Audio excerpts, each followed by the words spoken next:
Dalam aksinya, massa menuntut polisi usut tuntas pengusiran paksa dan aksi main hakim sendiri kepada Nenek Elina. Massa juga meminta pemerintah segera membubarkan ormas anarkis yang kerap melakukan aksi premanisme meresahkan warga. Dalam aksi pengusiran paksa, pelaku juga merobohkan rumah nenek berusia 80 tahun di Surabaya.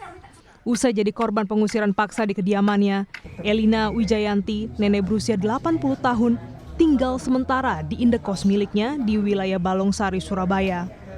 Usai diusir paksa, rumah nenek sudah rata dengan tanah, dokumen serta sertifikat rumah termasuk barang-barang nenek Elina juga hilang. Semua pihak yang terlibat termasuk Samuel, orang yang mengaku telah membeli rumah pun telah dilaporkan. Mengusir secara paksa, kemudian sampai merobohkan rumah itu, terus kemudian barang-barang yang ada di dalam itu ada dokumen, sertifikat, termasuk letter C dari rumah tersebut. Siapa yang dilaporkan? Ya pasti nanti pihak yang terlibat pastinya. Ya termasuk nanti ada di situ sama katakan yang melakukan pencoretan atau mengizinkan sampai alat berat masuk ke kampung tersebut sampai, mohon maaf, merusak objek rumah itu. Wali Kota Surabaya Eri Cahyadi mengecam pengusiran paksa rumah nenek Elina.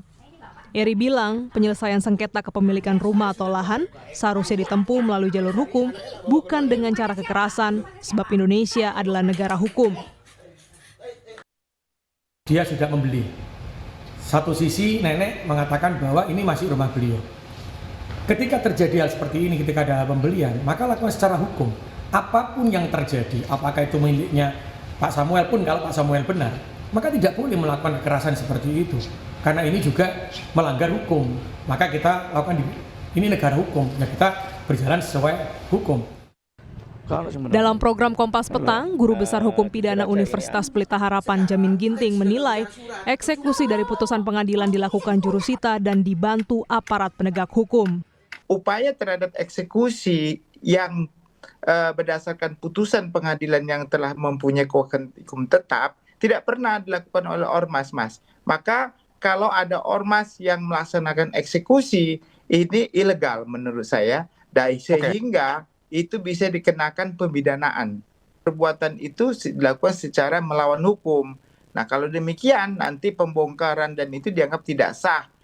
Usai viral di media sosial, pengusiran paksa rumah nenek Elina, sejumlah orang dari Ormas Madas mendatangi tempat indekos nenek Elina di kawasan Balongsari. Mereka membantah terlibat dalam aksi itu. Koordinator Ormas pun